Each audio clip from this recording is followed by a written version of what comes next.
Morning.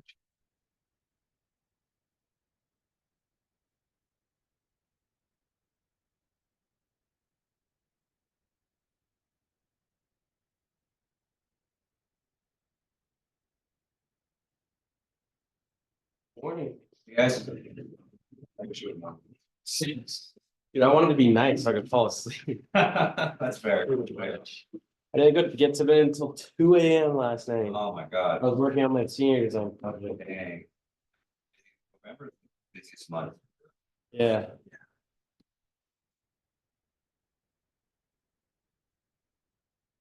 I'm pretty nervous about the exam.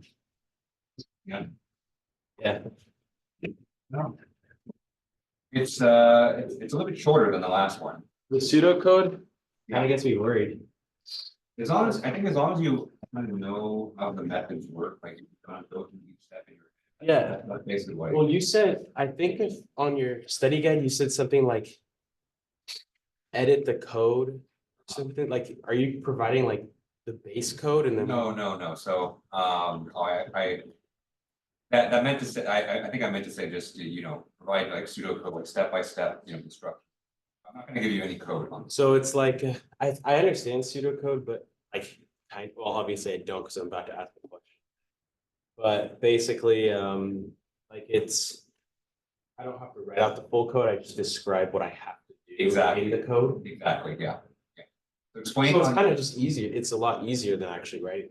It is, it's meant to be, so you don't, the idea is not to worry about any kind of math apps. It's like step by step, like this is what MATLAB would be. Oh, so we don't have to do like, write the for statement, we said we're No. gonna make a for statement here. Exactly, yeah. Or you don't even have to say that, you say like, this part of the code you just repeat. And that implies that there's a. Oh. And so that tells me that you understand what has to happen in the algorithm without actually happening. Yeah, That's all I'm looking for. sorry, I wasn't here last class, I was, we were at a tour. Oh, We okay. went to Hog in Oxnard. Oh, wow, that's pretty Yeah. far. Really? Yeah. It was really cool. Nice, that's cool. Yeah, I mean, I don't take attendance, hey, you guys are adults, so I assume that it's not. Yeah. I usually make up just by watching the lecture. I love it when professors do that. Yeah, no, So you miss a class, it's like. yeah, that's, you guys are all adults, and so. Yeah. That's the trust. I put the content out there and then, I just trust. Mm-hmm.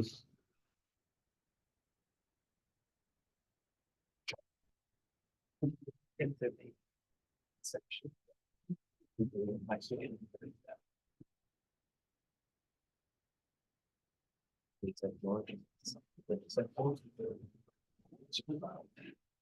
Starship. Six flight.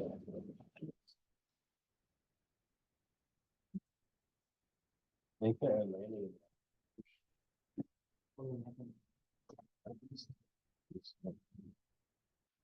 Because they're gonna go out of that. And once they go out and bring it into those shops.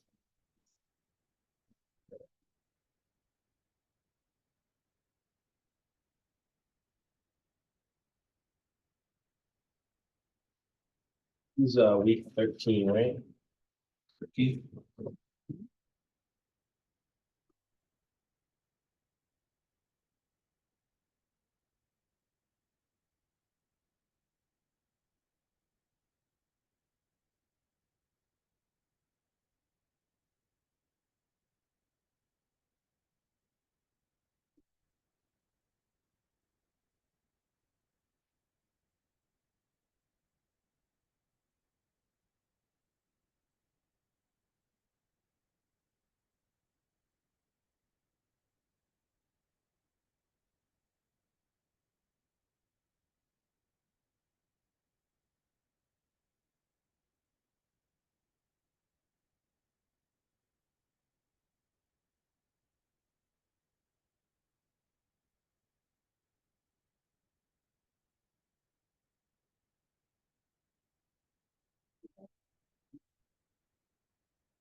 Texas and like.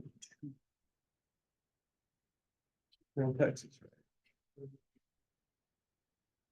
Texas.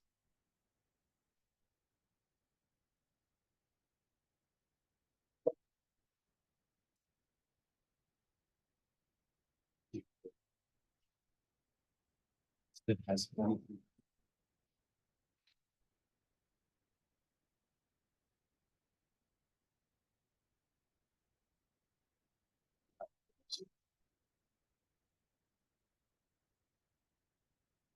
Turbines.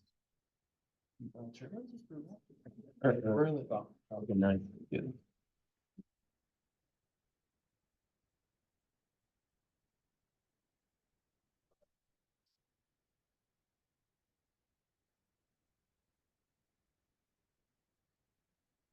Dude.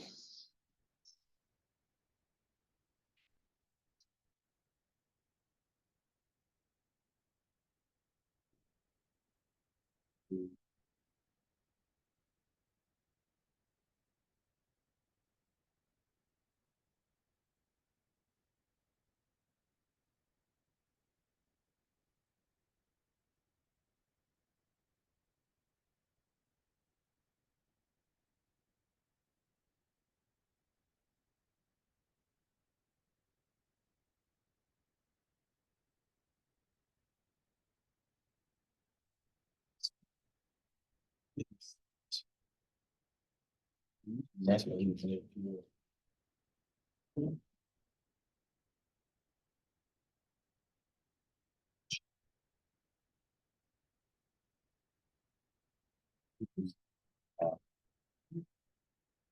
Dude.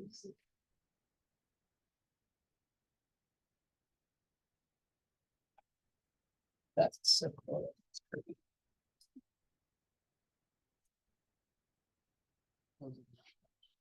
They're gonna land the starship.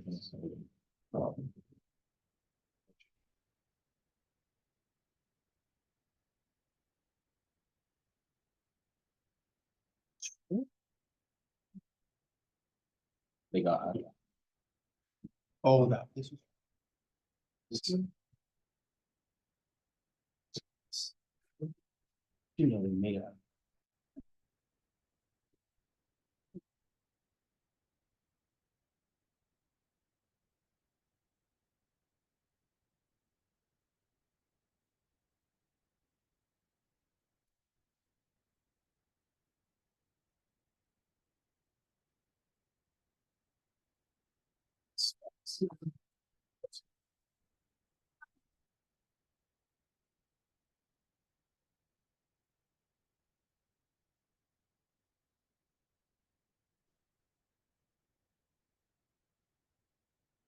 They're gonna produce it.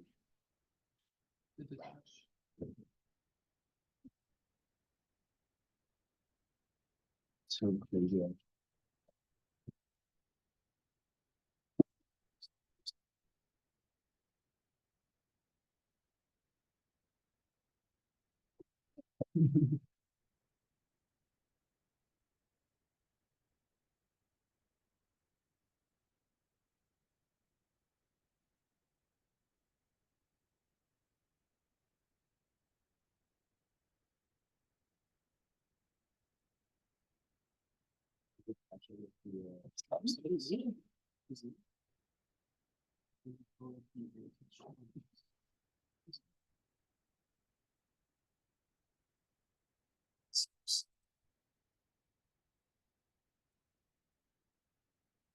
All right, it's 4 o'clock. Let's go get started. Good afternoon, everyone. How's there? Last week before Thanksgiving, I know we have a big exam on Thursday. So that's done then. We'll have to see you for a week, so that'll be good. Okay, so I know that the thing that's probably on everyone's mind right now is the midterm exam on Thursday. So I did want to clarify one thing. So, you know, on the exam, there is going to be a question that asks you to write some pseudocode. And so remember, pseudocode has, you know, it's the idea of pseudocode is just to, just for you to explain how an algorithm works without actually having to write down any code. And so it's a little bit more step by step than just, explaining the method. So I want you to kind of explain step by step, this is what would happen. This is what has to happen in the code in order for this algorithm. So it's one pseudocode question, but it is split into two parts. And so not just one algorithm, there's one easy algorithm and one algorithm that's a little bit more. But they're both, they're both short. And the main thing to know about this midterm exam is that it is shorter than the first midterm. The first midterm exam, I know, alongside this one is shorter. So there's one less problem to do overall. And so that should help. All right, so for the lecture today, we are very much, heading into the very final stages of the course. And so, after the midterm exam and counting today, and then after the midterm exam, we're basically just focused on just the final. So, I have a lecture plan for today. I don't think we're going to finish it today, so it'll probably spill over until after the Thanksgiving. But this is an important part of your project where you need to be able to implement constraints into your nonlinear program. Okay. So we're going to go over how to do that today. And then after that, I have 2 lectures on just kind of practical tips and tricks for applying optimization to just practical problems in general. Some of those will be helpful for the final. So that's pretty much it. Oh, question is. For exam 2, is the point breakdown for conceptual / short answer and the written problems the same? Yes. Okay. Yeah. So there are three problems, although each problem has their own different part. The conceptual problem is still worth 40%. So that's still going to be 4 short answer questions, and then there will be 2 problems after that. Each of those will be worth 30% of the. Thank you. One of those problems is going to be a 1D problem. Where you're gonna have to work it out by hand, or at least 1 or 2 iterations of that. So that one you actually have to do the calculations for that. And I've already told you that 1D problem is not going to be interpolation methods, and so it's either going to be dichotomous search or Newton-Raphson. And then the second problem is going to be the pseudocode problem.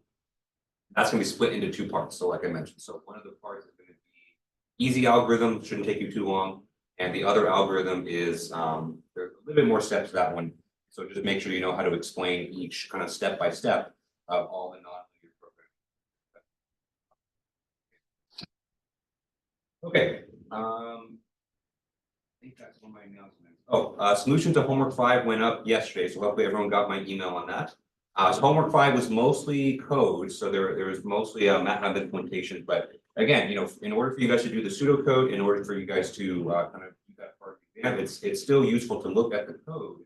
Kind of understand kind of step by step how each algorithm is.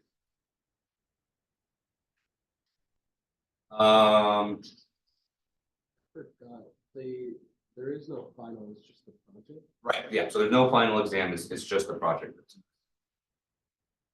Question from the chat. So I said either new pattern search or Newton-Raphson. So there's going to be a problem on 1D methods. And so pattern search was one of the multivariate. So out of the 1D methods, we did exhaustive search, we did dichotomous search, we did interpolation method, and Newton-Raphson. So I can't test you on exhaustive search just because there's no way to test you on that on the exam. And interpolation methods take too long, so it's either going to be dichotomous search or Newton-Raphson. Question: what are some good homework problems? Oh, I might.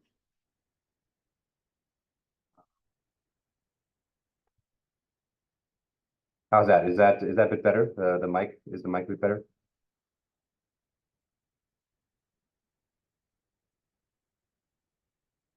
Okay, I'm gonna assume that it's either better or it's gone completely. Okay. All right. So Summer, excuse me. So so I think your question earlier was just clarification. So the 1D problem is either going to be dichotomous search or Newton-Raphson. Yeah.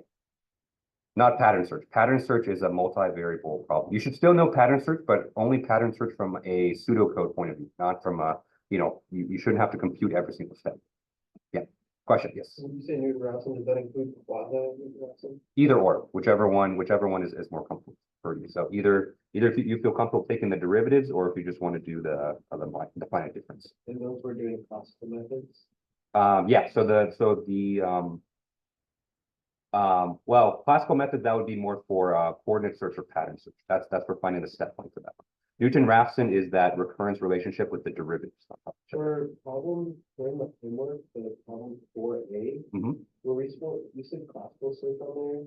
We were just supposed to solve for the lambda and then use the code, right? Or- Exactly, yeah, Yeah.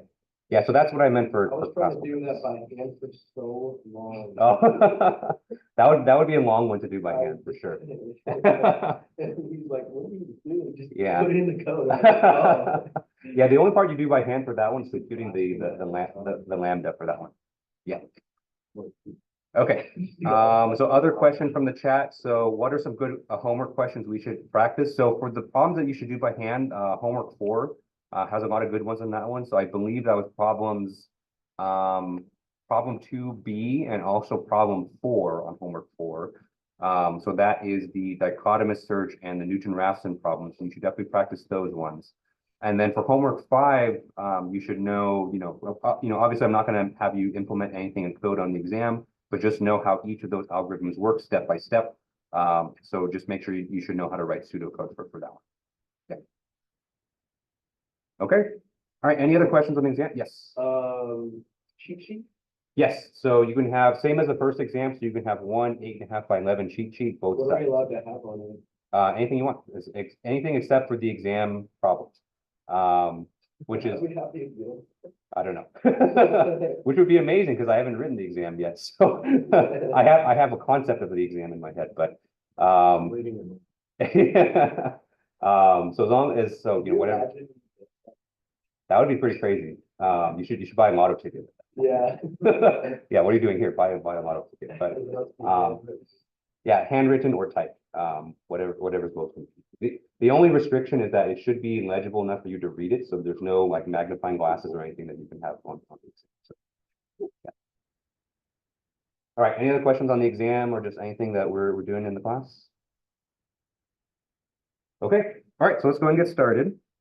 So we're starting a new set of lecture notes today. So the lecture notes that we are starting is on constrained nonlinear programming.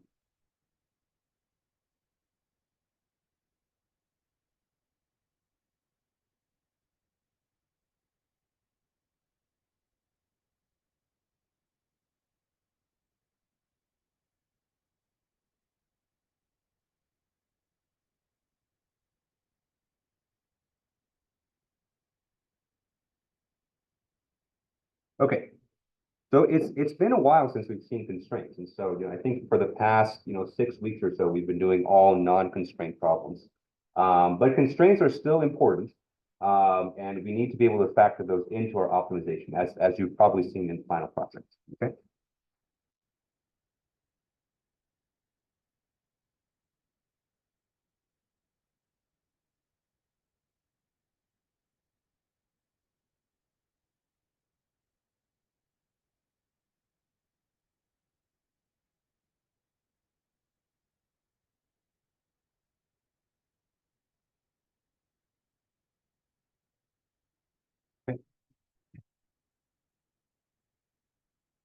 Because in reality, most optimization problems that you're going to be doing are going to have some constraints. And so some of those are going to be implicit in terms of, you have to make sure that your design variables have positive values. But some of those can be pretty constraining as well, right? So let's kind of remind ourselves before we start, how constraints can affect our solution.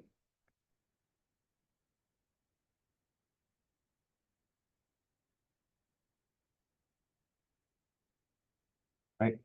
So, I think the last time we saw constraints was when we were talking about classical methods. So way back first on the first midterm, right? And I think the last time we really saw it was when we were talking about Lagrange multipliers. And I bring that up because the concept of Lagrange multipliers is actually going to play a role into how we factor them in here as well. Okay. So constraints, just to kind of remind you, constraints are mathematical relationships that kind of restrain kind of the possible values of our design variables.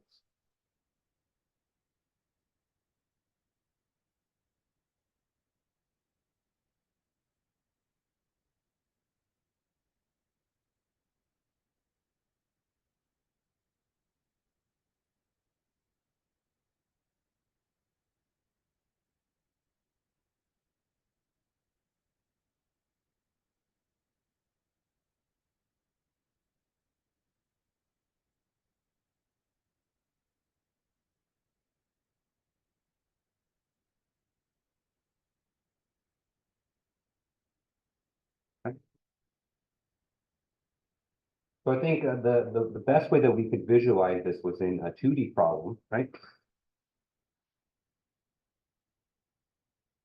We keep coming back to 2D problem just because it's the easiest one to to visualize, right?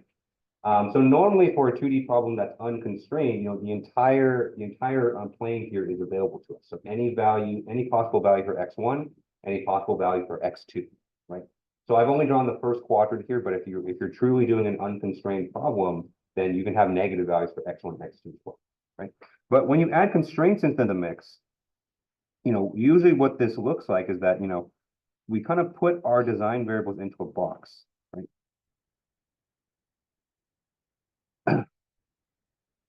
And so what we say is that due to the constraints, our optimal solution has to exist within this kind of space that is defined by our constraints. And so we call this region the valid region.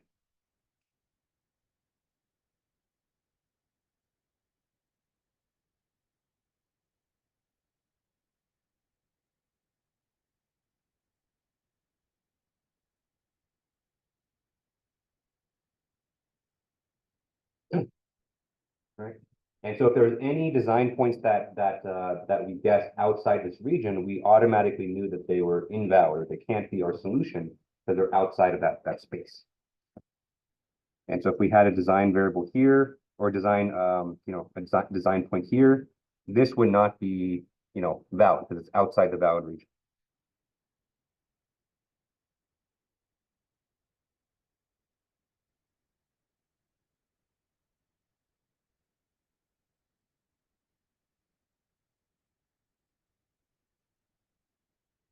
Okay.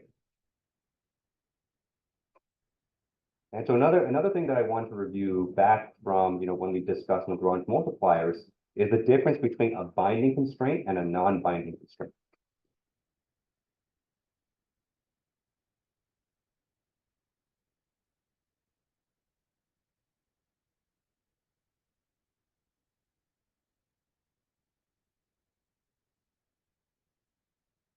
And this is strictly that has to do with inequality constraints. And what you're going to see is that for a lot of nonlinear problems, we are going to be working with inequality constraints of all. Okay, and so a constraint is binding if the optimal solution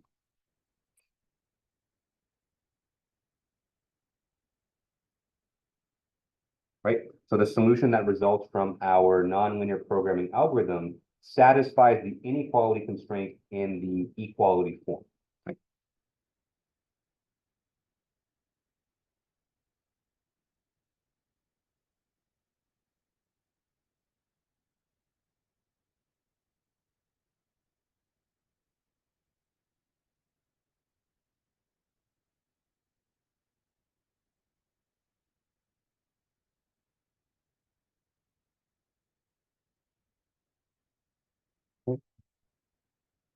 So that's just a very fancy way of describing the fact that if you have a constraint that's binding, your optimal solution is kind of straddling that constraint surface right on the line. Okay. And so what we saw is that if we had an inequality constraint where our optimal solution ended up right here, okay.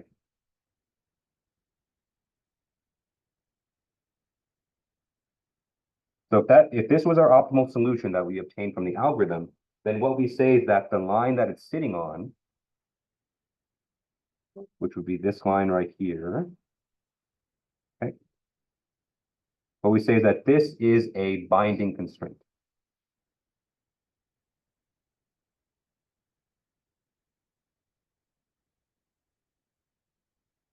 Okay.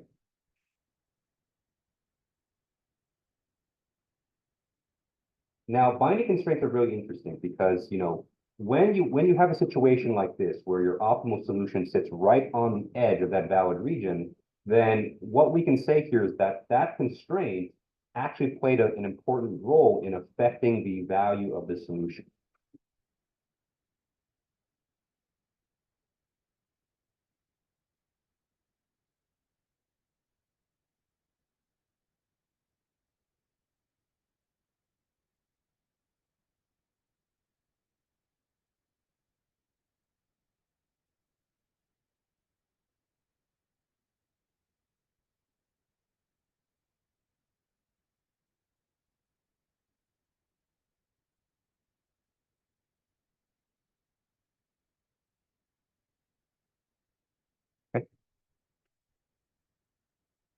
So to kind of put this kind of informally, we say that the constraint actually did something.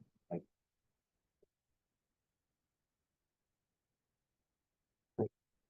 Because without that constraint, so let's say that we got rid of that constraint there, it's kind of implied that the true optimal solution or the true, I would say, unconstrained solution, might exist somewhere out here. Okay?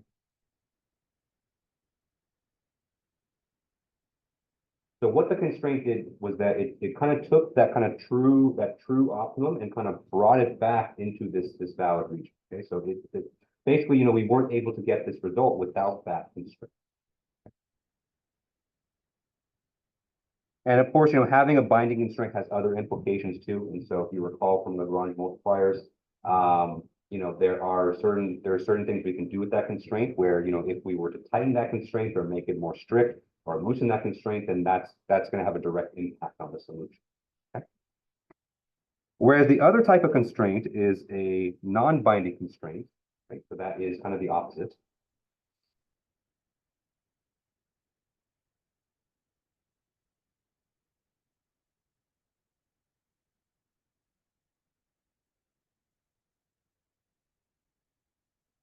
Right? And so we say a constraint is non-binding. Well, let me just kind of cut to the chase. So a constraint that's non-binding basically may as well just not be there because it didn't have any effect on the solution at all.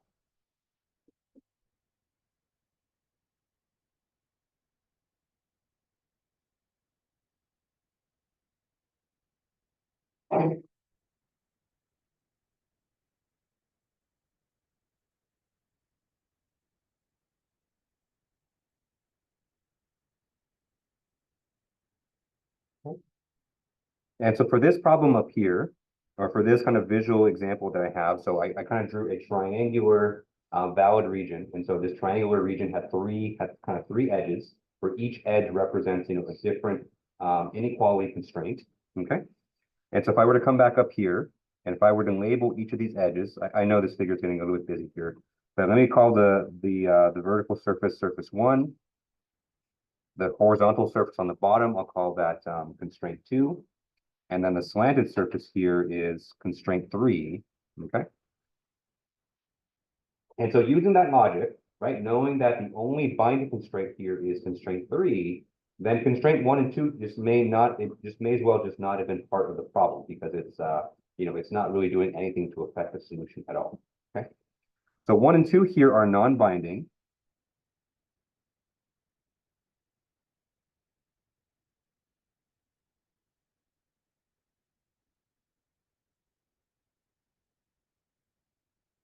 Okay. And the only one that's going to play a role here is constraint number 3. Okay. All right, so that's just a very quick review of constraint, just so that you can kind of visualize what it means, and also kind of kind of remind ourselves what binding and non-binding are, because those are going to be useful for us as we kind of go about our analysis. Okay. All right. Any questions on this so far? Yes. So for some of the problems, we've been doing unconstrained NLPs. Yep. But then some of our problems have, like you gave us for X1, X2, like ranges that they were supposed to be in. How is that not a constraint? Those are constraints. I think the main problems that I gave those for you was for Monte Carlo, because for Monte Carlo, if you don't constrain the randomness, you might end up with like 5 billions. And so just out of necessity for Monte Carlo, you have to put a range on those ones. But technically, those are constraints. And so if you were to implement those same ranges on like a coordinate search, then you have to implement those directly into the algorithm itself. And we'll go over how to do that. Yeah. Okay. So the other thing I wanted to review is, how we accounted for these constraints using the Lagrange multiplier method.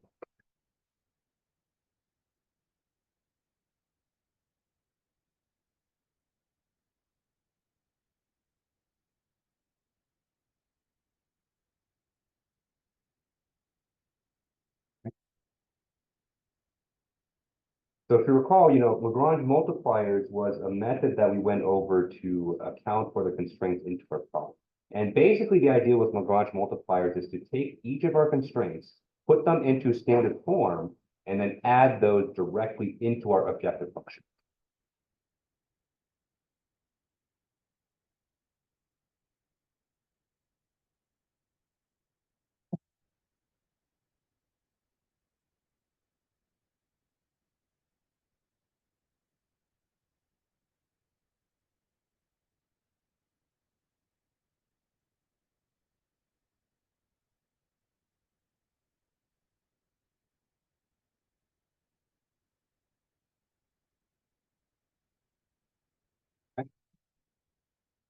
And so what we said is that, when we use Lagrange multipliers, we kind of came up with a new objective function, right?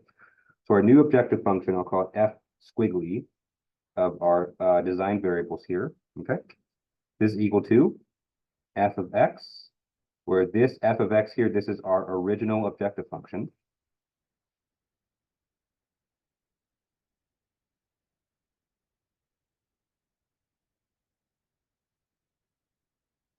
Right?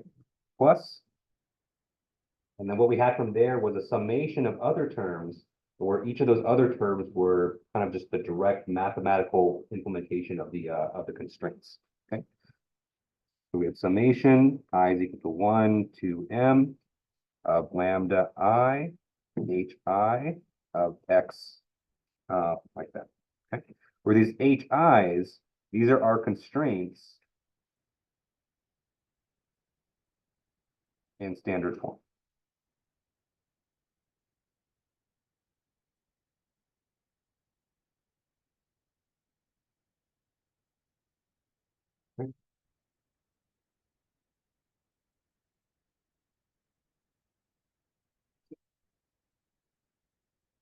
So this is really interesting because, with this method right here, of course, we created a new objective function, but, when we have the constraints directly incorporated into our objective function like this, then we could solve this using back then, we solved it using our classical methods, but we basically treated it as if it were an unconstrained problem because our constraints were directly into the objective function. Okay?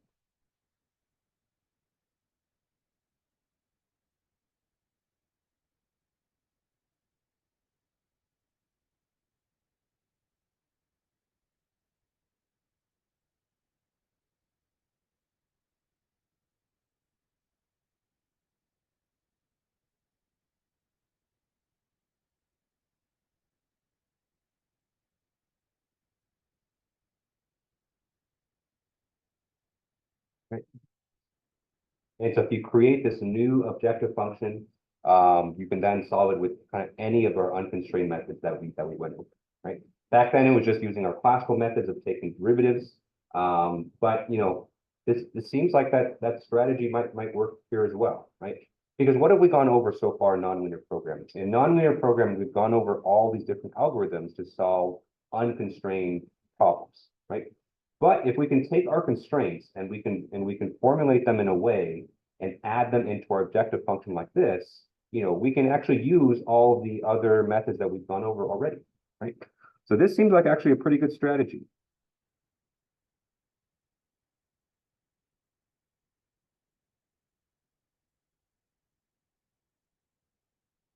Okay.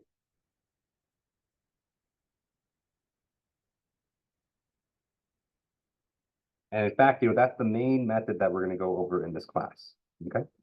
Now, I do want to preface, so for this, for this class, just because of the amount of time that we have remaining in this semester, I'm giving you kind of the easiest and kind of simplest way to incorporate constraints into an optimization problem. There are other methods to do this. In fact, there are chapters and chapters of it in the textbook if you pick it up.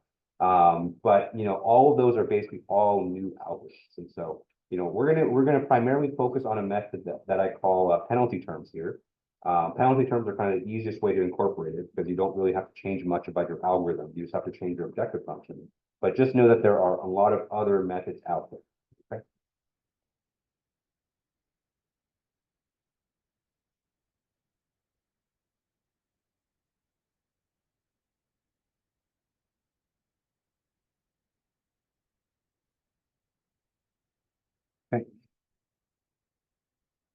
So penalty methods or penalty terms, this is what we're gonna focus on. They're great in that, they're relatively simple to implement. And so, we're not gonna spend that much time on constrained optimization. It's basically we're just basically spending 2 lectures. But just know that there is a lot more out there. Okay? Penalty terms kind of also have a lot of downsides too. And so, we'll talk about the limitations as well. Okay. The other thing I want to remind you guys of, before we move forward, is, we actually went over one other way to deal with equality constraints in particular, and that was direct substitution.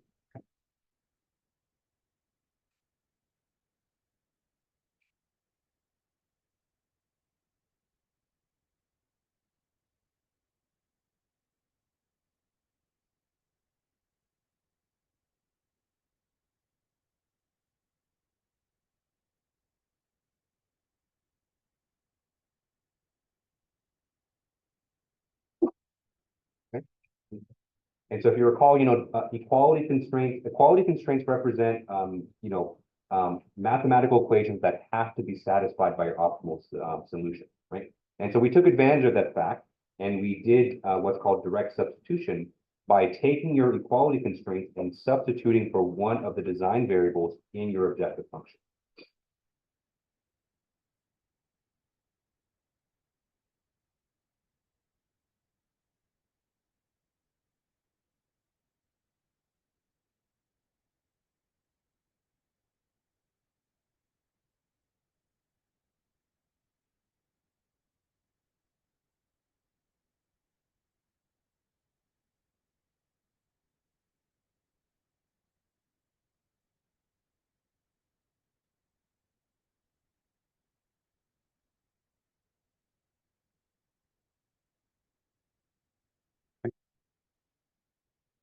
And through this, we actually improved our problem as well, because by substituting for one of the design variables, you lower the dimensionality of your problem. So, we would go from a 2D problem to a 1D problem, or a 3D problem to a 2D problem.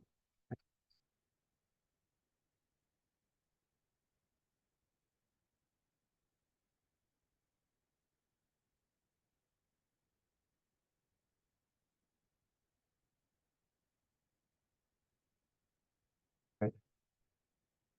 And actually, if you remember, for the final project, I gave you guys 2 problems to do. In both of those problems, I designed them in a way where you could actually use direct substitution to simplify the problem a little bit. Okay.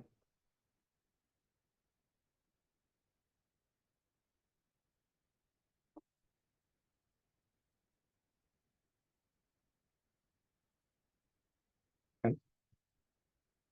And so pay attention to the constraints on the final project. You'll see that at least one of the constraints on both problems of the final project is inequality constraint. And I formulated in a way where you could use direct substitution. So don't forget this. Direct substitution, when you can do it, can really kind of help you out pretty tremendously. Okay. All right. So that's kind of the review. That's kind of the introduction. So any questions before we start going into methods? Okay, good. All right. So first method that I'm going to go into first is not penalty method. So we're going to spend the majority of time on penalty methods, but I do want to show you that there is an easy way to incorporate constraints into the Monte Carlo method.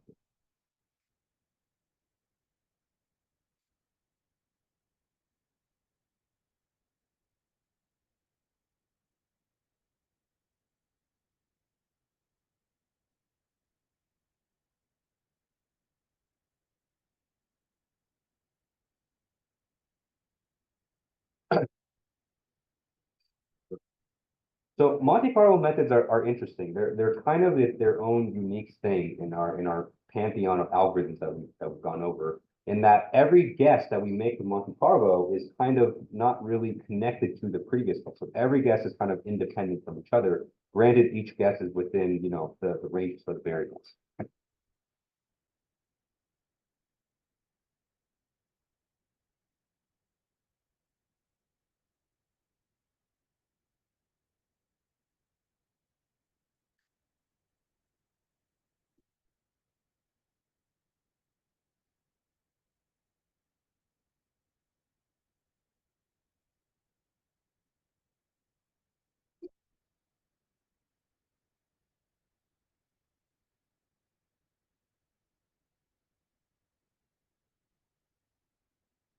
right?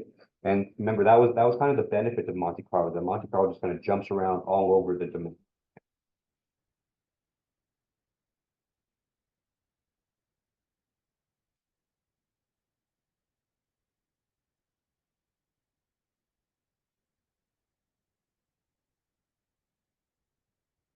Right, so that's Monte Carlo's greatest strength, but it's also kind of its greatest weakness as well, right? But it's a strength in this way in that, you know, we can jump to one part, one location in the design domain, and, you know, we can check. And so we can perform a check to see, you know, if this point here satisfies all the constraints. If it does, great, then we can run it through the objective function. If not, then we just reject the point.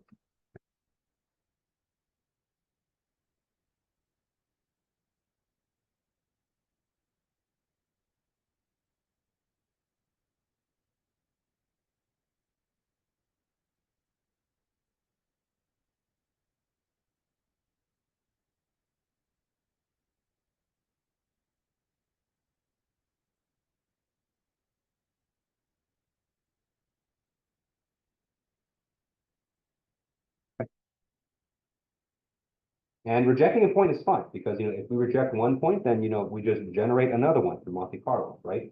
And so, you know, you would have a situation where you can simply take your Monte Carlo method, just make some small adjustment, add some if statements inside your loop, and then check for the constraint, and then you are good from there, okay? Okay, so let me give you an example here.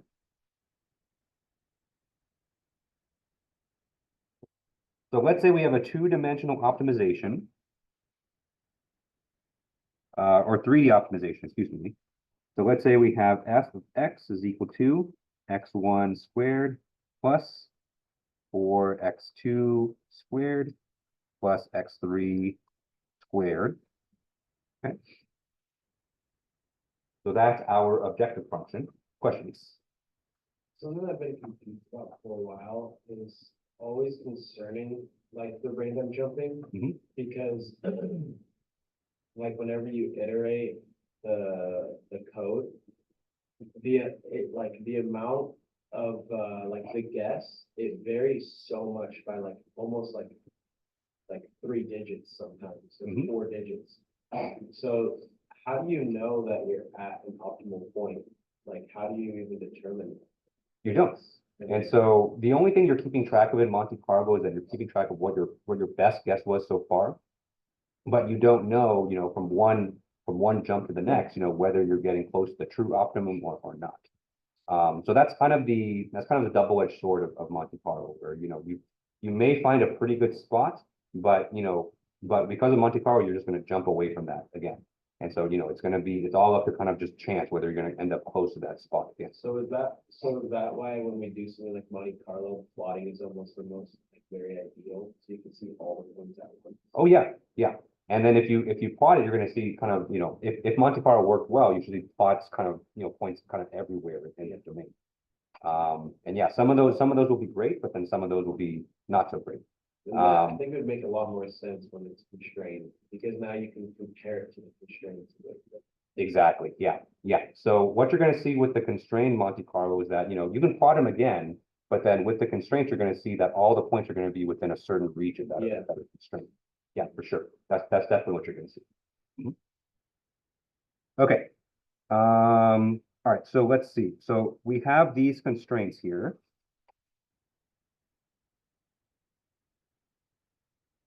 Okay. All right. So let's say we have one equality constraint here. So we have x1 plus x2 squared minus 2 is equal to 0. Okay.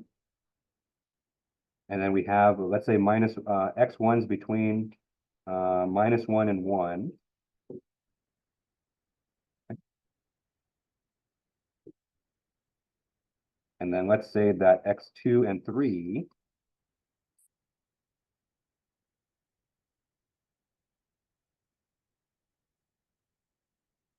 is between 0 and 2. Okay. So this is not too different from a you know, from Monte Carlo that we did before. The only difference is that we have one equality constraint right here. Okay.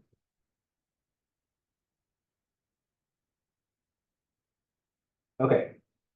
So, technically you can solve this with just a simple direct substitution. So if you took this expression, right? And if we solve it for x1,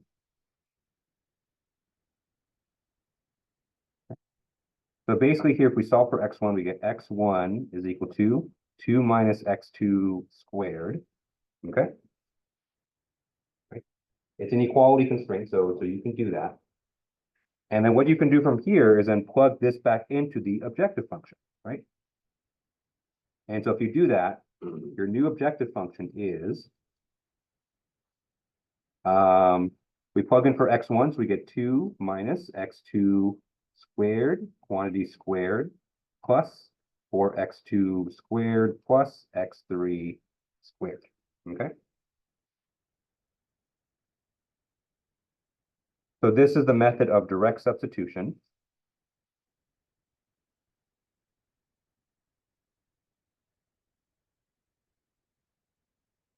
Right? And so through that method, we've taken our 3D problem and reduced it into a 2D problem. So that's one way to solve this problem. Okay. But just for the sake of demonstration, I'm going to show you how to incorporate this constraint using kind of an if statement within the code. Okay.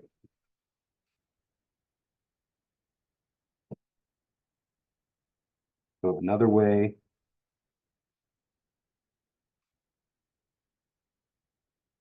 So another way to solve this is as we're generating random points for x1, x2, x3, is to check to make sure our equality constraint here is satisfied. And if it's not, then we just reject the point.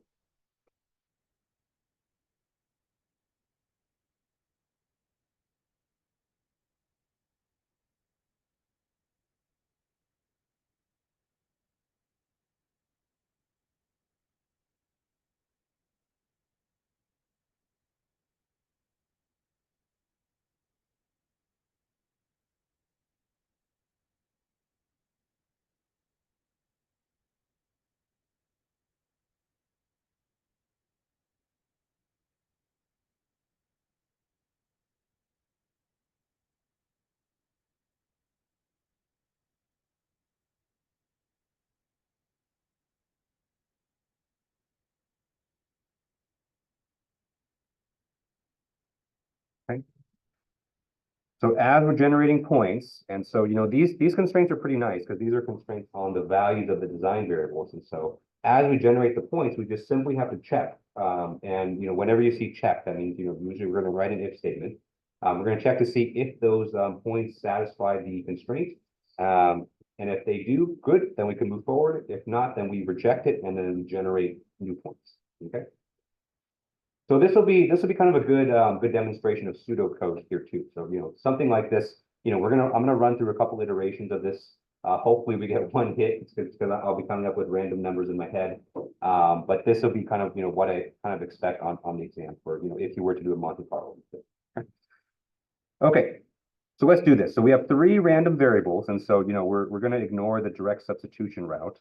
And so with 3 random variables, we need to generate 3 random numbers. Okay.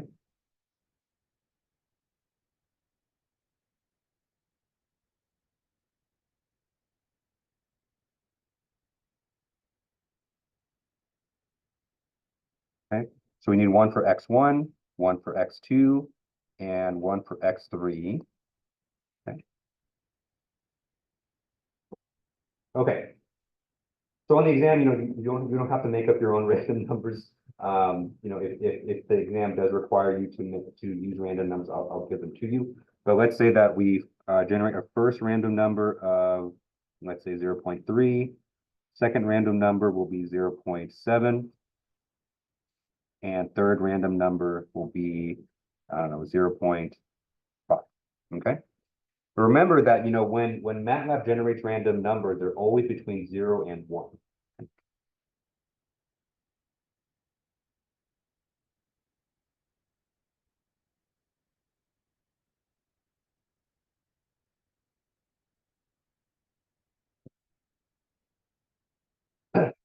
All right, so we're going to use these random numbers to generate guesses for x1, x2, x3.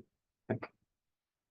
Okay, so our guess for x1, remember our formula for this. And so in Monte Carlo, in Monte Carlo, our variables always have a lower bound and an upper bound. And so the formula for generating the values is you take the lower bound. So we take, let's see, x1 low plus the random number multiplied by the difference of the upper bound, so x1 high, minus the lower bound, x1 low. Okay. So that's how we generate our random guess based on the random number. Okay, so R1 here just plugs in right. Okay, so let's look at x1. So x1 for this problem has a lower bound of -1 and an upper bound of 1.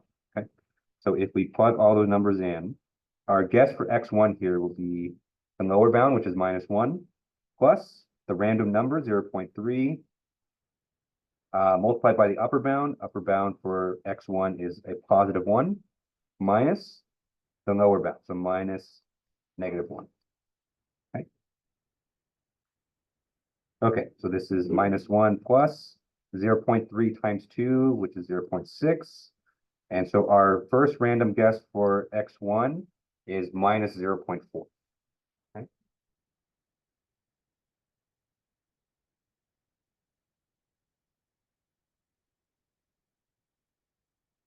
Okay, so let's do the same for x2 and x3. So x2, okay. x2 and x3 have the same upper and lower bound. So x2 and x3 are between 0 and 2. Okay.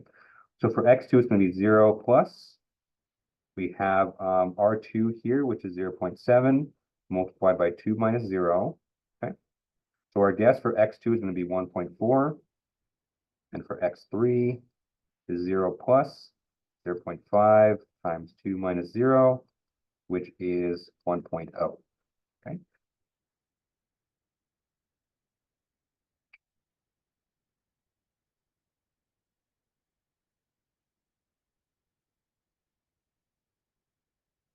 Okay.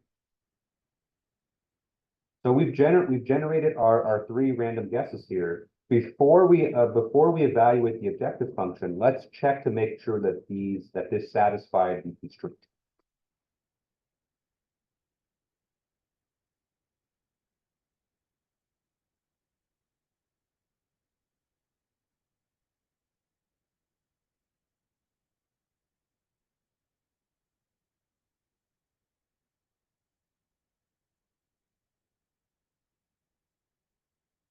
Okay.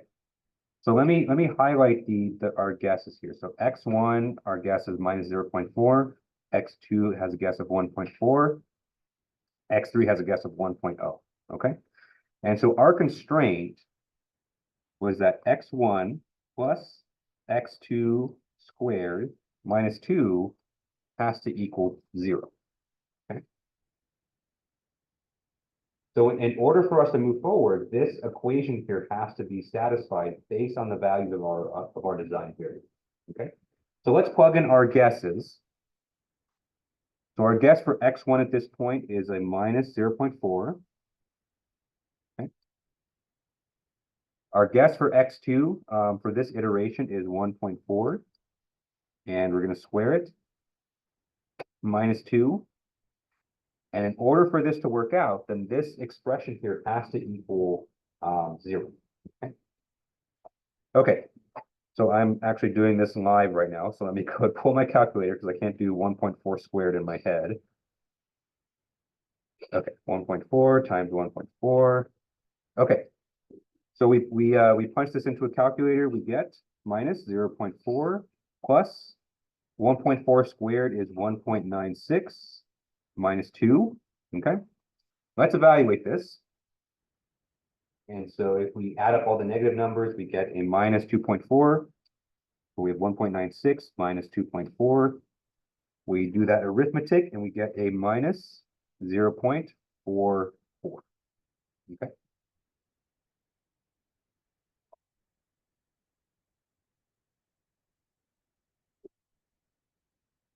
So this would be a case where this does not satisfy the constraint, right? So so if we pull this down here, minus 0.44 is obviously not equal 0. And so in this case, does not satisfy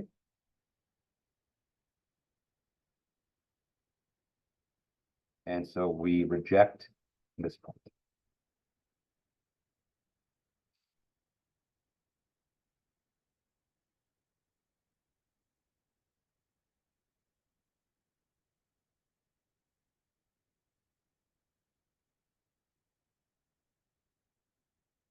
Okay. So that would be one iteration of this algorithm. So if you were to do another iteration, you'd have to regenerate 3 more random variables. Okay. You plug those in and you compute your values for x1, x2, x3, and then you check your constraint again. If it still doesn't satisfy the constraint, then you reject the point, and then you generate another one, and you just kind of keep doing this until you get a hit. And then once you get a hit, then you evaluate the objective function. Okay. All right, any questions on this example here? Okay, one small practical note, and the thing that kind of makes it a little bit hard to implement equality constraints is that when you have randomness like this, right? It's really hard to satisfy an equality constraint perfectly using randomness.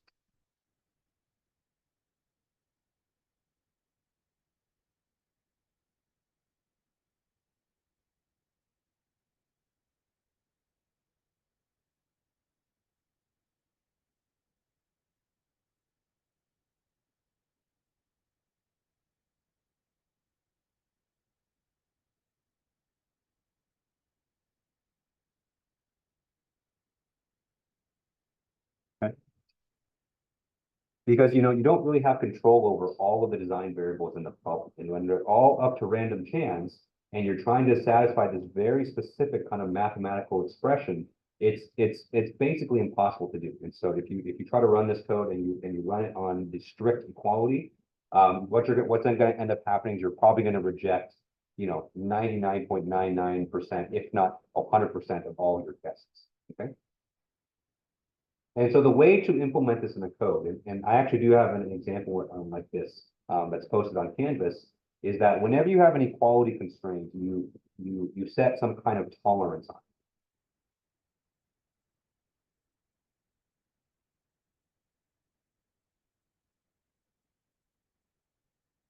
it. Okay?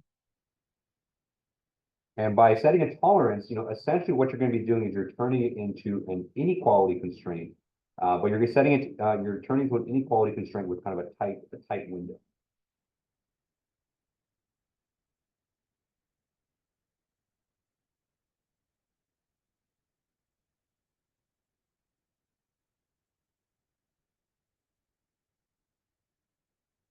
Okay.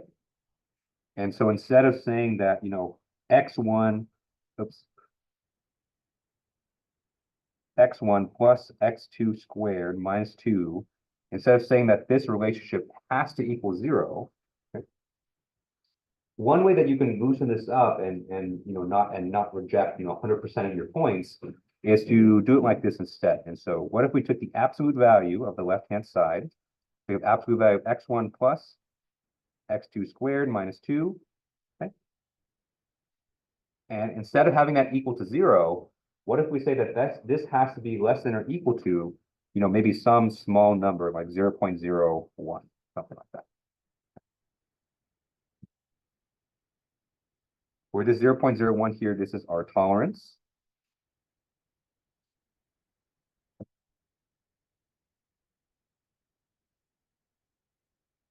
And instead of equality, we have an inequality.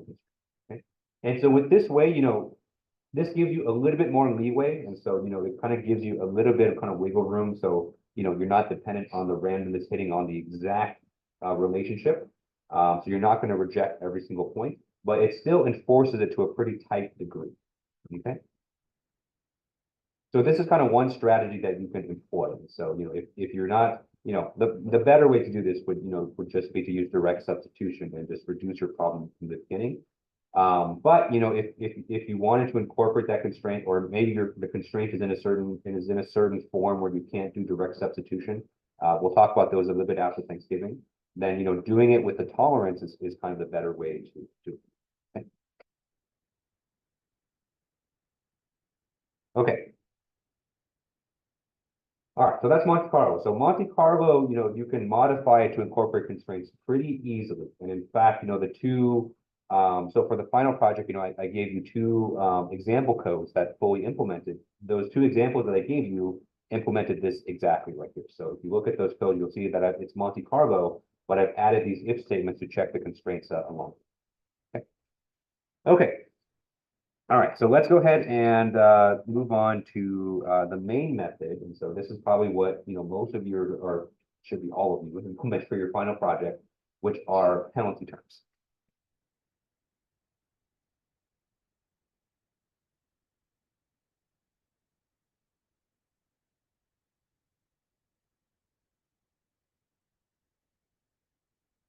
Okay. So penalty terms, like I mentioned earlier today, really takes its inspiration from Lagrange multipliers. And so the idea with penalty terms is to add additional terms or additional expressions to your objective function that represent and enforce your constraints.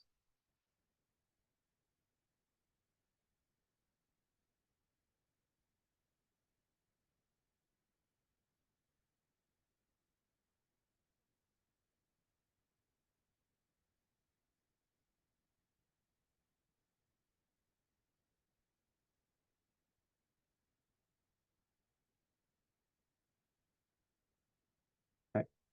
So the idea is to add the constraints directly into the objective function, because you're with your objective function, your algorithm is already selecting points that are going to minimize or maximize that objective function, right?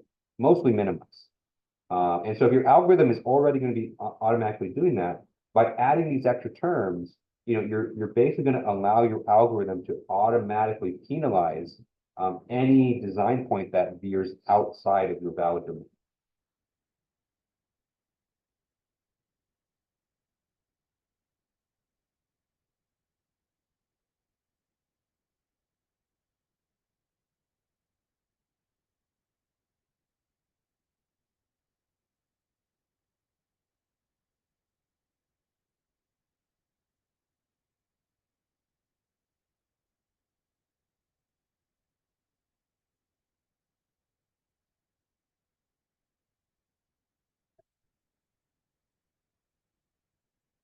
And so you basically kind of reform the problem so that any invalid point becomes less desirable because of how you implemented it in the objective function.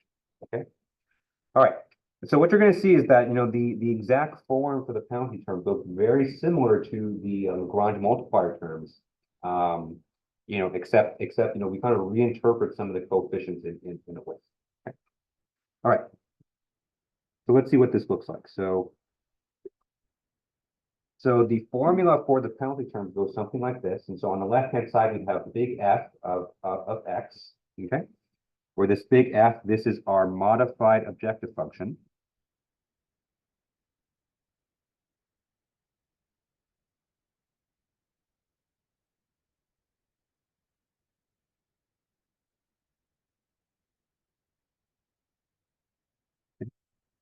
This is going to be equal to little f of X, where little f of X, this is our original objective function.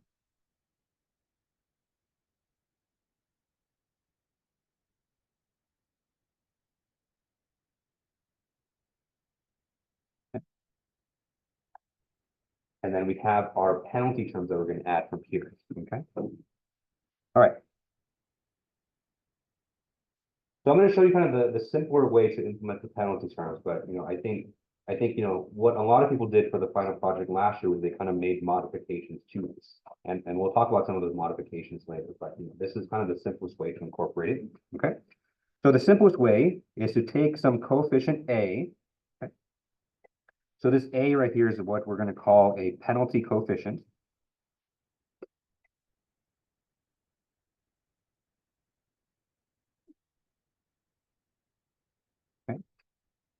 And we're going to multiply it by the summation from I is equal to 1 to m, where m there is the are all of your inequality, the number of inequality constraints, okay? And we're going to multiply this by G, capital G sub J, or excuse me, G sub I. Okay, of X quantity squared. Okay. I'll define what those G's are in a second, but those are going to be a function of your inequality constraints. Okay. Plus B, where this B here is another, we call another penalty coefficient. So it's different.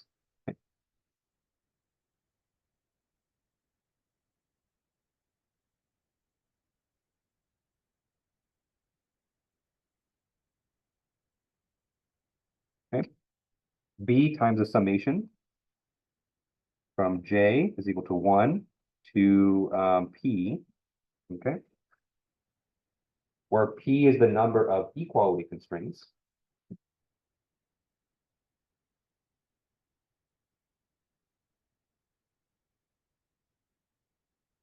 Right.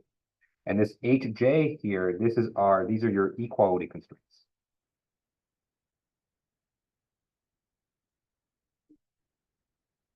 The M is the number of inequality constraints.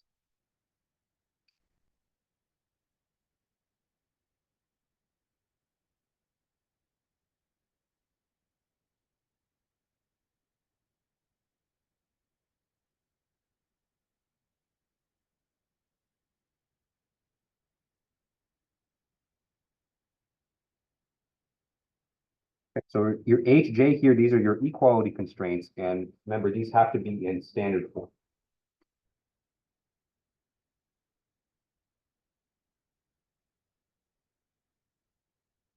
Okay. So there's a lot going on here. So, we're probably going to spend the rest of today just kind of explaining what's going on with this expression. Yeah. P is your number of equality constraints? Yes. Yeah. So P is the number of equality constraints. Okay, so then G is your inequality. Exactly. Yeah. Yeah. So G is actually going to have a little bit of a special form, but essentially those are going to be your inequality constraints.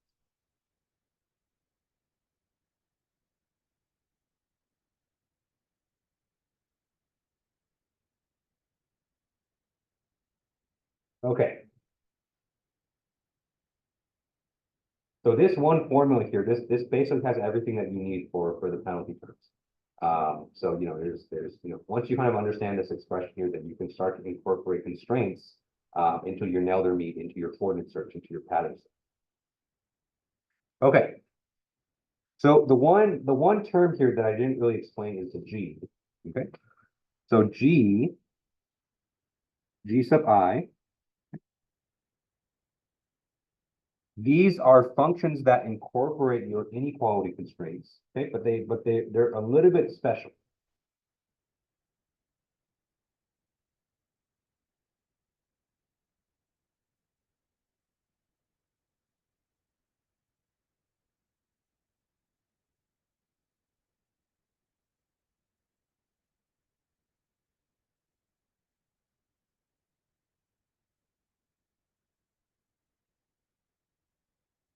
Okay. Because remember, with inequality constraints, we have the interesting phenomenon that, our inequality constraints could either be binding or they can be non-binding, right? When our inequality constraints are non-binding, basically our optimal solution just satisfies the inequality constraints automatically without us really having to try, right? When our inequality constraints are non-binding, essentially they're not present. Okay?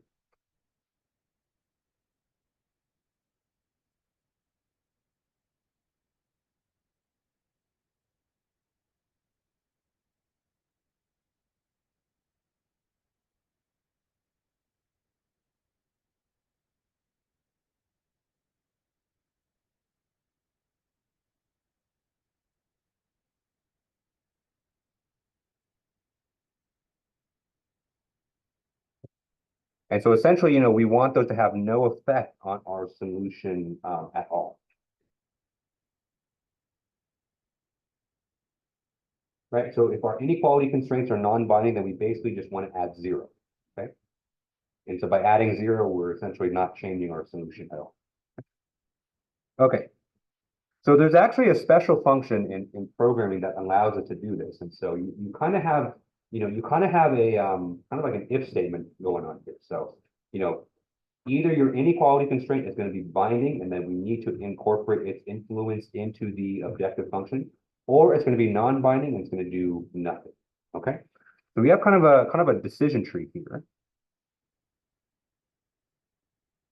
So if it's binding, okay. So if it's bind, or I should say, maybe not binding, but maybe the algorithm tries to guess a solution that violates your inequality constraint. Okay. And so in that case, we want to set the inequality constraint to binding to bring that solution back. Okay.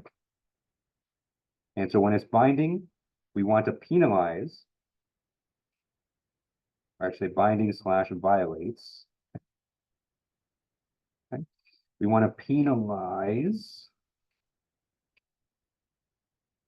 objective function.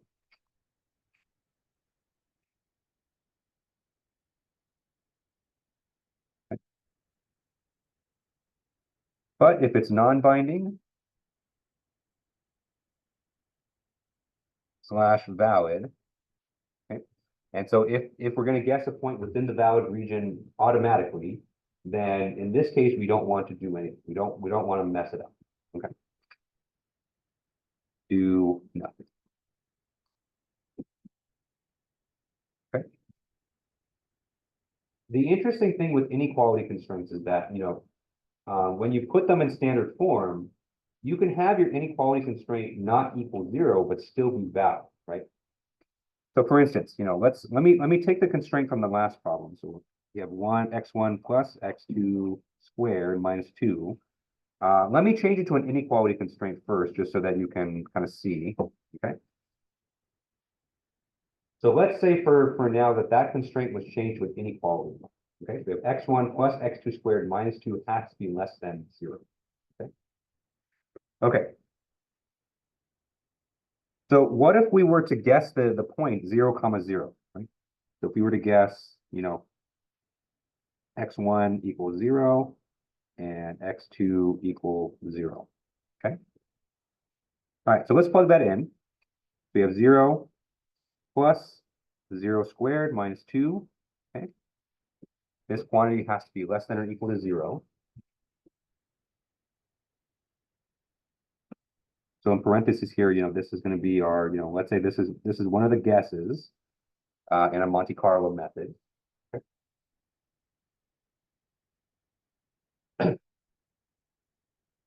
All right, so let's perform the arithmetic. We have 0 plus 0 minus 2. 0 plus 0 minus 2 is just -2. Okay.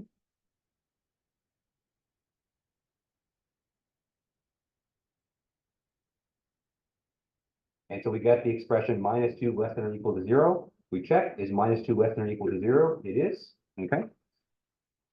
And so what we can say is that the location 0, 0 is a check mark. This is valid. Okay. Not only is it valid, the fact that it satisfies our inequality constraint in the inequality form means that this constraint is also non-binding.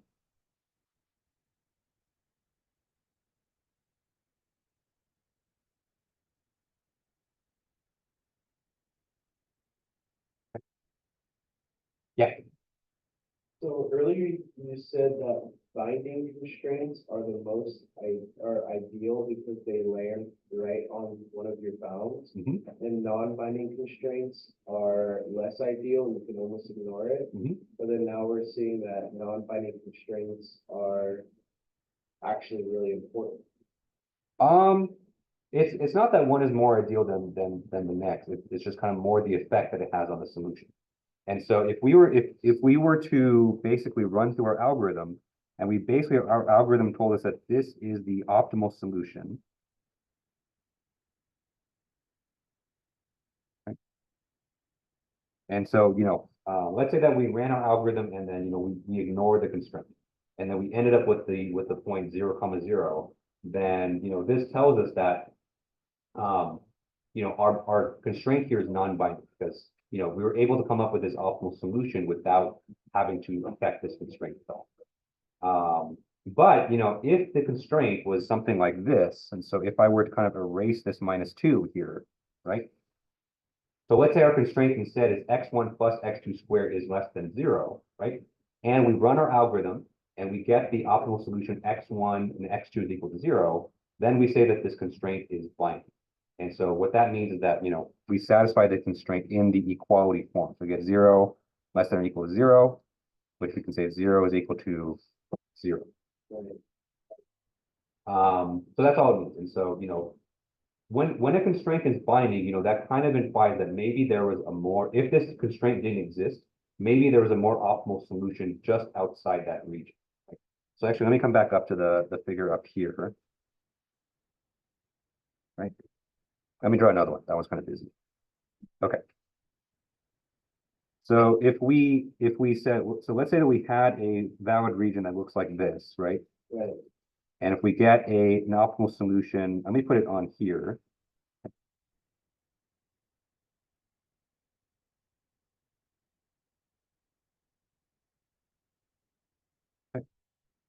And so if our optimal solution is right on the edge of that valid region, you know, what that kind of implies is that, you know, maybe there's a more optimal solution, you know, down this way, right? More optimal solution just in terms of the objective function. Unconstrained. Exactly. So this is theoretical.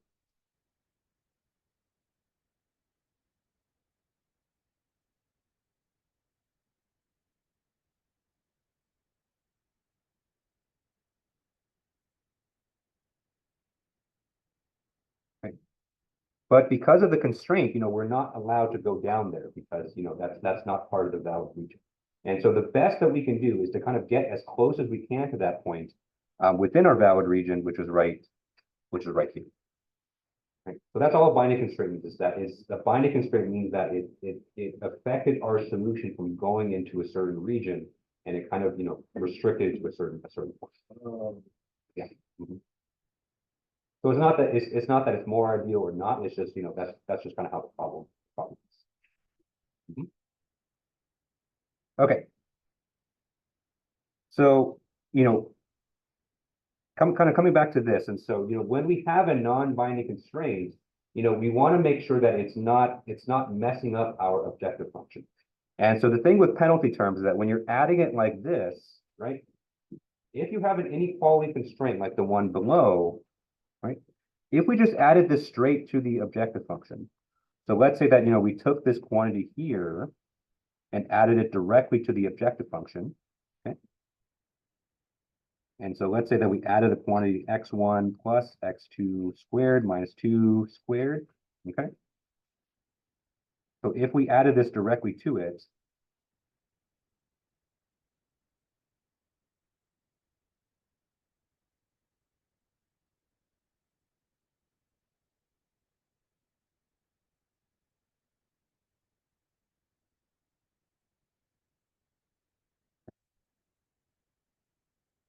what's going to happen then is that, you know, you're going to have valid points, non-binding valid points that kind of, you know, mistakenly penalize the objective function.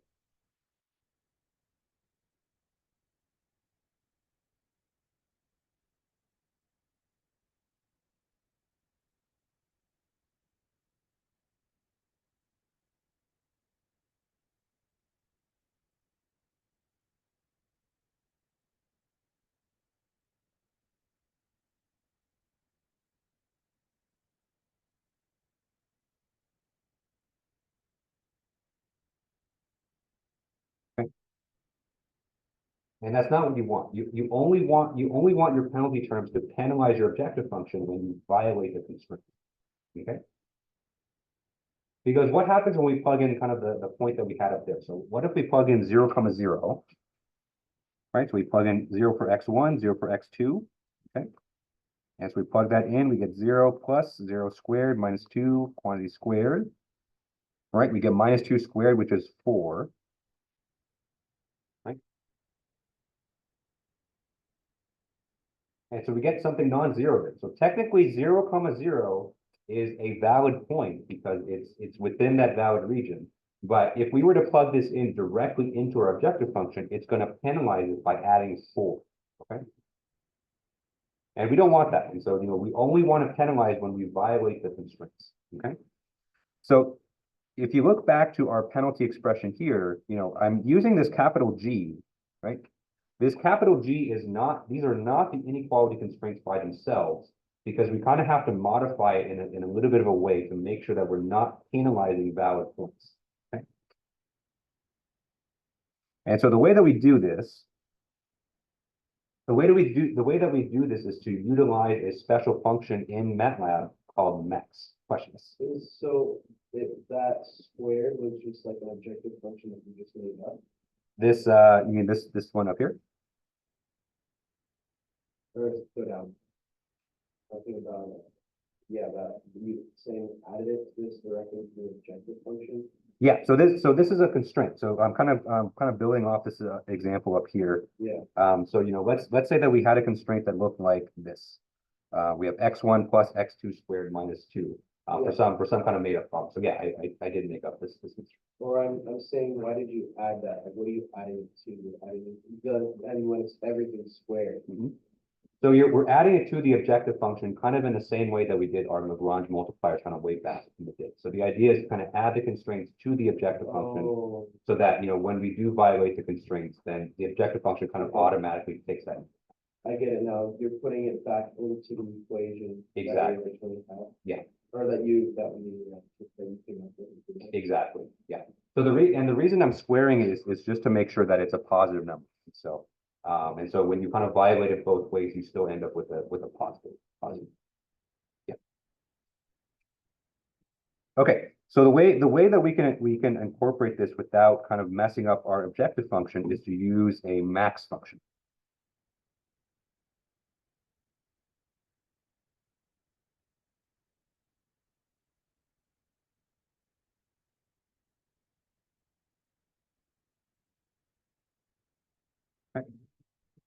Okay, so the Gj of x is equal to max 0, comma, little gj of x. Okay. For this little g, this is our inequality constraint in the standard form.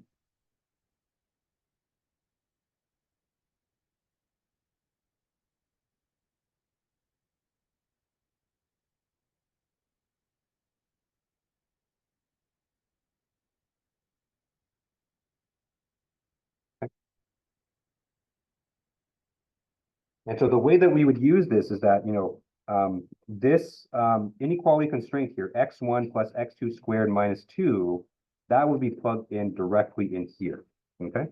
And so unfortunately, we're out of time, but, when we come back after Thanksgiving, I'll kind of show you how this works.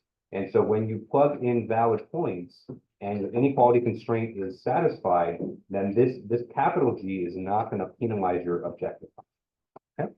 Okay? Yep. Okay, so we'll continue this after Thanksgiving. So, on Thursday, obviously we have the exam, and then after Thanksgiving, we'll see how to incorporate penalty terms. We'll do a few more examples on it. All right, so thank you guys for coming today. If you have any questions on the exam, I have office hours tomorrow from 5:30 to 6:30, and I have office hours on Thursday from 1 to 2. So, definitely take advantage of those if you have questions. All questions. So then earlier you gave the example of the constrained Monte Carlo method. And then you start off that example saying, oh, this is a good example of pseudocode. Yep. And then, so for our pseudocode on the exam, we're actually like still solving it, but if it's something like random walk like this, we're gonna be going for a long time, like trying to solve it like that. Yeah. So I guess I don't fully understand what pseudocode is. So. Yeah. So pseudocode. Let me come back up here. So the way I imagine pseudocode is, these are kind of the steps to run Monte Carlo. So the first step is to, generate 3 random numbers for x1, x2, x3. And then I gave you kind of the random numbers for this. And so, then you would compute them that way. And then the next step would be to check to see if it satisfies the constraint. So, underlined here, those are the steps to run it. And then you would, if you have the numbers for it, then you would plug in and actually compute those. But if you were to complete this, you'd have to repeat this, hundreds of Yeah. times. Right. But of course, you can't do that on the exam, but, you can do just kind of one iteration like this. So we're just like giving you an example and then you say like, keep on doing iteration. Exactly, yeah. So the next step, I guess, to complete the pseudocode would be to just repeat. And then, and then that would be it. But yeah, you wouldn't actually compute, you wouldn't actually do all 100 iterations. You just kind of stop there. I understand. Mhm.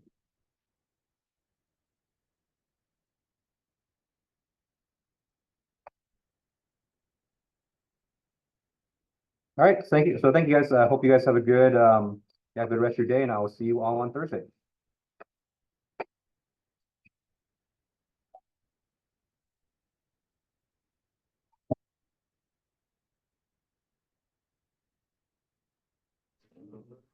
Professor, No,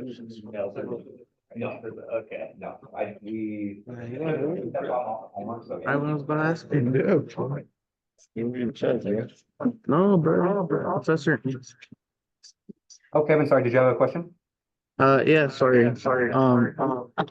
For tomorrow's exam for biomechanics, I had a Mhm. question about motion capture problems.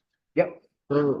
So like when we're solving for it, usually in class we got up to like transformation matrices when we started using like MATLAB code. For the exam, what do we have to do you know like to up to what step we're gonna have to like comp So compute I'm the not numbers? I'm not gonna make you do any matrix multiplication on the exam. So if you look at the homeworks, I think the first two parts of the homework where I give you kind of the coordinates of the motion trackers and you obtain kind of that first transformation matrix from the lab frame to the ACS or the lab frame to the TCS. Yeah. That's the extent of the calculations that you have to do. But Okay. you should still be able to describe to me what you do after that. And so, basically kind of explain to me kind of in theory about how you would do kind of the transposes and the multiplications to obtain the other transformation matrices that you need. Yeah. Okay. All right. And I also have a question on inverse kinematics. Yep. For the exam, are we gonna be given like numbers to solve No. for it? No. No, so you would just you would just setting up the equations. exactly. Yeah. Okay, then. And then all right, that's it. Thank you. Okay. Mhm.